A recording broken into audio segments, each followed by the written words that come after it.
ನಮಸ್ಕಾರ ವೀಕ್ಷಕರೇ, Kannada adviser YouTube ಚಾನೆಲ್ಗೆ ನಿಮ್ಮೆಲ್ಲರಿಗೂ ಸ್ವಾಗತ. ವೀಕ್ಷಕರೇ, ರಾಜ್ಯದಲ್ಲಿ ಅತಿ ಹೆಚ್ಚು ಟಾಕ್ ಅಲ್ಲಿರೋ ವಿಷಯ ಅಂತ ಹೇಳಿದ್ರೆ ಅದು ಮೆಟ್ರೋ ಟಿಕೆಟ್ ದರದ ಏರಿಕೆ. ಒಂದೇ ಸಲ 50% ಟಿಕೆಟ್ ದರವನ್ನ ಏರಿಕೆ ಮಾಡಿದಂತಹ ಈ ಇಲಾಖೆಯಾದ್ರೂ ಯಾವುದು? ಅದನ್ನ ಹೇಗೆ ಮಾಡ್ತಾರೆ? ಇದಕ್ಕೆ ನಿಜಕ್ಕೂ ಕಾರಣಗಳು ಯಾವ್ಯಾವು ಅಂತ ಈ ವಿಡಿಯೋದಲ್ಲಿ ನೋಡ್ತಾ ಹೋಗೋಣ ಬನ್ನಿ. ಸ್ನೇಹಿತರೆ, ಇದುವರೆಗೂ ಅಂದ್ರೆ ಕಳೆದ ದಿನಗಳಲ್ಲಿ ಬಸ್ ಟಿಕೆಟ್ ದರ ಏರಿಕೆಯಾಗಿದ್ದನ್ನ ನೋಡಿದ್ರೆ ಈಗ ಮೆಟ್ರೋ ಸರದಿ ಇನ್ನು ಮುಂದೆ ಇನ್ನೇನು ಏರಿಕೆಯಾಗುತ್ತೋ ಗೊತ್ತಿಲ್ಲ. ಇದರಿಂದ ನೀವು ಅರ್ಥ ಮಾಡ್ಕೋಬೇಕು, ಯಾವುದು ಕೂಡ ಫ್ರೀಯಾಗಿ ಸಿಗೋದಿಲ್ಲ. ಒಬ್ಬರ ಜೇಬ್ಗೆ ಕತ್ತರಿ ಹಾಕಿ ಇನ್ನೊಬ್ಬರ ಪರ್ಸ್ ತುಂಬಿಸೋ ಕೆಲಸವನ್ನ ನಮ್ಮ ಸರ್ಕಾರ ಮಾಡ್ತಿದೆ ಅಂದ್ರೆ ತಪ್ಪಾಗಲ್ಲ.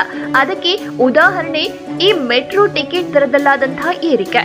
ಈ ರೀತಿಯಾಗಿ ಹೇಳೋಕ್ಕೂ ಕಾರಣವಿದೆ, ಅದನ್ನೇ ಕಂಪ್ಲೀಟ್ ಆಗಿ ಎಕ್ಸ್ಪ್ಲೈನ್ ಮಾಡ್ತೀವಿ ನೋಡಿ. ಸದ್ಯ ಮೆಟ್ರೋ ಪ್ರಯಾಣ ದರವನ್ನ ಶೇಕಡ 47% ಹೆಚ್ಚಿಸಿ ಬಿಎಂಆರ್ಸಿಎಲ್ ಆದೇಶವನ್ನ ಹೊರಡಿಸಿದೆ.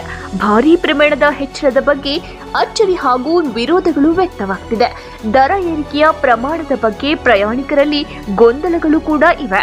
ಮೆಟ್ರೋ ದರ ಹೆಚ್ಚಳವು ಹೇಗೆ ನಿರ್ಧಾರವಾಗುತ್ತೆ, ಅದರಲ್ಲಿ ಯಾರ್ಯಾರು ಭಾಗಿಯಾಗ್ತಾರೆ, ಕೇಂದ್ರ ಹಾಗೂ ರಾಜ್ಯ ಸರ್ಕಾರದ ಪಾತ್ರ ಏನಿರಬಹುದು ಅನ್ನೋ ಬಗ್ಗೆ ಕಂಪ್ಲೀಟ್ ಡೀಟೇಲ್ ಇಲ್ಲಿದೆ ನೋಡಿ. ವೀಕ್ಷಕರೇ, ನಮ್ಮ ಮೆಟ್ರೋ ಪ್ರಯಾಣ ದರವನ್ನು ಶೇಕಡ 47% ಹೆಚ್ಚಿಸಲಾಗಿದೆ ಎಂದು ಬೆಂಗಳೂರು ಮೆಟ್ರೋ ರೈಲು ನಿಗಮ ಅಂದ್ರೆ ಬಿಎಂಆರ್ಸಿಎಲ್ ತಿಳಿಸಿದೆ. ಈ ಮೂಲಕ ದೇಶದಲ್ಲಿಯೇ ಅತಿ ದುಬಾರಿ ಪ್ರಯಾಣ ದರವನ್ನ ಹೊಂದಿರುವ ಮೆಟ್ರೋ ಇದಾಗಿದೆ. ಪ್ರಯಾಣಿಕರಿಂದ ಪ್ರಯಾಣ ದರವನ್ನ ಪಡೆಯುವ ಬದಲು ಬಂಡವಾಳ ಕ್ರೋಢೀಕರಣದ ಉದ್ದೇಶದಿಂದ ದರ ಹೆಚ್ಚಳ ಮಾಡಲಾಗಿದೆ ಎಂಬ ಆರೋಪಗಳು ಕೂಡ ಕೇಳಿ ಬರ್ತಾ ಇದೆ. ಹಾಗಾದ್ರೆ ಮೆಟ್ರೋ ಟಿಕೆಟ್ ರೇಟ್ ಅನ್ನು ಹೇಗೆ ನಿಗದಿಪಡಿಸುತ್ತಾರೆ ಗೊತ್ತಾ? 2011ರಲ್ಲಿ ಮೆಟ್ರೋ ಸಂಚಾರ ಆರಂಭವಾಗಿತ್ತು. 2017ರಲ್ಲಿ ದರ ಪರಿಷ್ಕರಣೆ ಮಾಡಲಾಗಿತ್ತು. ಆದರೆ ಆಗ ದರ ನಿಗದಿಸಲು ಸಮಿತಿಯನ್ನೇ ರಚಿಸದೆ ರಾಜ್ಯ ಮತ್ತು ಕೇಂದ್ರ ಸರ್ಕಾರಗಳಿಂದ ಒಪ್ಪಿಗೆ ಪಡೆದು ಪ್ರಮಾಣ ದರವನ್ನ ಶೇಕಡ 15% ಹೆಚ್ಚಳ ಮಾಡಲಾಗಿತ್ತು. ನಿರ್ವಹಣೆ ವೆಚ್ಚ, ವೇತನ ವೆಚ್ಚ, ಇಂಧನ ವೆಚ್ಚ, ಸಾಮಗ್ರಿಗಳ ವೆಚ್ಚಗಳು ಪ್ರತಿ ವರ್ಷ ಏರಿಕೆಯಾಗ್ತಿವೆ. 7 ವರ್ಷಗಳಿಂದ ನಮ್ಮ ಮೆಟ್ರೋ ದರವನ್ನ ಪರಿಷ್ಕರಣೆ ಮಾಡಿಲ್ಲ ಎಂದು ಬಿಎಂಆರ್ಸಿಎಲ್ ಕೇಂದ್ರ ಸರ್ಕಾರಕ್ಕೆ ಪತ್ರ ಬರೆದಿತ್ತು. ಮೆಟ್ರೋ ರೈಲು ಕಾಯ್ದೆ 2002ರ ಸೆಕ್ಷನ್ 33 ಮತ್ತು 34ರ ಅಡಿಯಲ್ಲಿ ಕೇಂದ್ರ ಸರ್ಕಾರವು 3 ಸದಸ್ಯರನ್ನ ಒಳಗೊಂಡ ದರ ನಿಗದಿ ಸಮಿತಿಯನ್ನು ಕೂಡ ರಚಿಸಿತ್ತು. ಬಿಎಂಆರ್ಸಿಎಲ್ನ ಮೊದಲ ದರ ನಿಗದಿ ಸಮಿತಿ ಇದಾಗಿತ್ತು. ಹೈಕೋರ್ಟ್ ನಿವೃತ್ತ ನ್ಯಾಯಮೂರ್ತಿ ಆರ್ ತರಣಿ, ಕೇಂದ್ರ ವಸತಿ ಮತ್ತು ನಗರ ವ್ಯವಹಾರಗಳ ಸಚಿವಾಲಯದ ಹೆಚ್ಚುವರಿ ಕಾರ್ಯದರ್ಶಿ ಸತೀಂದರ್ ಪಾಲ್ ಹಾಗೂ ನಿವೃತ್ತ ಐಎಎಸ್ ಅಧಿಕಾರಿ ಆರ್ಪಿ ರಮಣ್ ರೆಡ್ಡಿ ದರ ನಿಗದಿ ಸಮಿತಿಗೆ ಸದಸ್ಯರಾಗಿದ್ದರು. ದರ ಪರಿಷ್ಕರಣೆ ಬಗ್ಗೆ ನಾಗರಿಕರು ಸಲಹೆ ನೀಡುವಂತೆ ಸಮಿತಿಯು ಅಕ್ಟೋಬರ್ 4ರಿಂದ 21ರವರೆಗೆ ಅವಕಾಶವನ್ನ ನೀಡಿತ್ತು. ಆ ನಂತರ ಅಕ್ಟೋಬರ್ 28ರವರೆಗೆ ಈ ಅವಧಿಯನ್ನ ವಿಸ್ತರಿಸಿತ್ತು ಕೂಡ. 2000ಕ್ಕೂ ಅಧಿಕ ಸಲಹೆಗಳು ಕೂಡ ಬಂದಿದ್ವು. ಸಂಘ ಸಂಸ್ಥೆಗಳ ಪದಾಧಿಕಾರಿಗಳೊಂದಿಗೆ ತಜ್ಞರೊಂದಿಗೆ ಚರ್ಚೆ ನಡೆಸಿದ ನಂತರ ಮೂಲಸೌಕರ್ಯ ಒದಗಿಸುವ ವೆಚ್ಚ, ಇಂಧನ ವೆಚ್ಚ, ಅಧಿಕಾರಿಗಳ ಮತ್ತು ಸಿಬ್ಬಂದಿಗಳ ವೇತನ ವೆಚ್ಚ, ಮೆಟ್ರೋ ನಿರ್ವಹಣೆ ವೆಚ್ಚಗಳನ್ನೆಲ್ಲ ಪರಿಶೀಲಿಸಿತ್ತು. ಈ ಸಮಿತಿಯ ಅವಧಿ ಮುಕ್ತಾಯವಾದ ಕೊನೆ ದಿನವಾದ ಡಿಸೆಂಬರ್ 16ರಂದು ಬಿಎಂಆರ್ಸಿಎಲ್ ವರದಿಯನ್ನು ಸಲ್ಲಿಸಿತ್ತು. ಕೇಂದ್ರ ರೈಲ್ವೆ ಸಚಿವಾಲಯದ ಕಾರ್ಯದರ್ಶಿ ನೇತೃತ್ವದಲ್ಲಿ ಜನವರಿ 17ರಂದು ಮಂಡಳಿ ಸಭೆ ನಡೆಸಿತ್ತು. ಕೇಂದ್ರ ಮತ್ತು ರಾಜ್ಯ ಸರ್ಕಾರಗಳ ಕಾರ್ಯದರ್ಶಿಗಳು, ಬಿಎಂಆರ್ಸಿಎಲ್ ವ್ಯವಸ್ಥಾಪಕ ನಿರ್ದೇಶಕರು, ಅಧಿಕಾರಿಗಳು ಪಾಲ್ಗೊಂಡಿದ್ದು ಸಭೆಯಲ್ಲಿ ದರ ನಿಗದಿ ಸಮಿತಿಯ ಶಿಫಾರಸುಗಳಿಗೆ ಒಪ್ಪಿಗೆಯನ್ನು ನೀಡಲಾಗಿತ್ತು. ಆದರೆ ದೆಹಲಿಯಲ್ಲಿ ಚುನಾವಣೆ ಮತ್ತು ಇತರೆ ಹಲವು ಕಾರಣಗಳಿಂದ ಪರಿಷ್ಕೃತ ದರ ಜಾರಿಯಾಗಿರಲಿಲ್ಲ. ಈ ನಡುವೆ ದರ ನಿಗದಿ ಬಗ್ಗೆ ಹೆಚ್ಚಿನ ಮಾಹಿತಿ ನೀಡುವಂತೆ ಕೇಂದ್ರ ಸರ್ಕಾರ ಕೇಳಿತ್ತು. ಬಿಎಂಆರ್ಸಿಎಲ್ ಮಾಹಿತಿಯನ್ನು ನೀಡಿತ್ತು. ದೆಹಲಿ ಚುನಾವಣೆ ಮುಗಿದು ಫಲಿತಾಂಶ ಹೊರಬಿದ್ದ ಮರುದಿನವೇ ಪರಿಷ್ಕೃತ ದರವನ್ನು ಜಾರಿ ಮಾಡುವ ಮೂಲಕ ಬಿಎಂಆರ್ಸಿಎಲ್ ಆದೇಶವನ್ನ ಹೊರಡಿಸಿತ್ತು. ಫೆಬ್ರವರಿ 9ರಿಂದಲೇ ಹೊಸ ದರ ಜಾರಿಯಾಗಲಿದೆ ಅಂತಲೂ ತಿಳಿಸಿತ್ತು. ಕನಿಷ್ಠ ದರ ರು 10 ಇದ್ದದ್ದೇ ಹಾಗೆ ಉಳಿದುಕೊಂಡಿದೆ. ಬಿಎಂಆರ್ಸಿಎಲ್ ಗರಿಷ್ಠ ದರ 60 ಇದ್ದದನ್ನ 90ಕ್ಕೆ ಏರಿಕೆ ಮಾಡಲಾಗಿದೆ.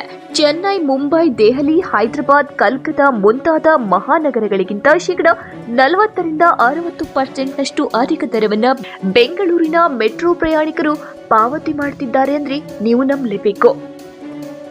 ಹಾಗಾದ್ರೆ ಎಲ್ಲೆಲ್ಲಿ ಅತಿ ಕಡಿಮೆ ಮೆಟ್ರೋ ದರ ಇದೆ ಗೊತ್ತಾ? ವೀಕ್ಷಕರೇ, ಕಲ್ಕತ್ತಾದಲ್ಲಿ ಅರ್ಧ ಶತಮಾನದ ಇತಿಹಾಸ ಹೊಂದಿರೋ ಮೆಟ್ರೋ ರೈಲ್ ವ್ಯವಸ್ಥೆ ಇದೆ. ಕಲ್ಕತ್ತಾ ಮೆಟ್ರೋ ದರವು ದೇಶದಲ್ಲಿಯೇ ಅತಿ ಕಡಿಮೆ ಇದೆ. ನೀಲಿ, ಹಸಿರು, ನೇರಳೆ, ಕಿತ್ತಳೆ, ಹಳದಿ, ಗುಲಾಬಿ ಮಾರ್ಗಗಳನ್ನ ಹೊಂದಿರುವ ಇಲ್ಲಿ ಕನಿಷ್ಠ ದರವು 2 ಕಿಲೋಮೀಟರ್ ವರೆಗೆ 5 ರೂಪಾಯಿ ಮಾತ್ರ ಇದೆ. ಈ ಬೆಲೆ ಬೆಂಗಳೂರಿಗೆ 10 ರೂಪಾಯಿ ಇದೆ. ಇಲ್ಲಿ 25 ಕಿಲೋಮೀಟರ್ಗೆ 25 ರೂಪಾಯಿ ದರದಲ್ಲಿದೆ. ಹಾಗೆ ಮುಂಬೈನಲ್ಲಿ 50 ರೂಪಾಯಿ ಇದ್ರೆ, ಹಾಗೆ ಬೆಂಗಳೂರಿನ ನಮ್ಮ ಮೆಟ್ರೋದಲ್ಲಿ ಇದಕ್ಕೆ 90 ರೂಪಾಯಿ ನೀಡಬೇಕಾಗತ್ತೆ. ವಾಣಿಜ್ಯ ನಗರಿ ಮುಂಬೈನಲ್ಲಿ ಗರಿಷ್ಠ 80 ರೂಪಾಯಿ ಇದ್ರೆ, ಚೆನ್ನೈನಲ್ಲಿ ಗರಿಷ್ಠ 50 ರೂಪಾಯಿ ಇದೆ. ಹಾಗೆ ಹೈದರಾಬಾದ್ನಲ್ಲಿ ಮತ್ತು ದೆಹಲಿಯಲ್ಲಿ ಗರಿಷ್ಠ ದರ 60 ರೂಪಾಯಿ ಇದೆ. ಇನ್ನು ಬೆಂಗಳೂರಿನಲ್ಲಿ ಹೆಚ್ಚಾಗಿರುವ ಮೆಟ್ರೋ ದರದ ವಿವರಣೆಯನ್ನ ನೋಡುತ್ತಾದ್ರೆ, 0ಯಿಂದ 2 ಕಿಲೋಮೀಟರ್ ವರೆಗೆ 10 ರೂಪಾಯಿ ಇದೆ.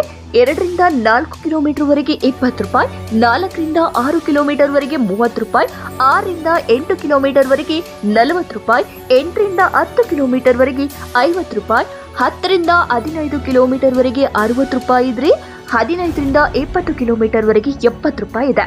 ಹಾಗೆ 20ರಿಂದ 25 ಕಿಲೋಮೀಟರ್ ಕ್ರಮಿಸಿದ್ರೆ 80 ರೂಪಾಯಿ.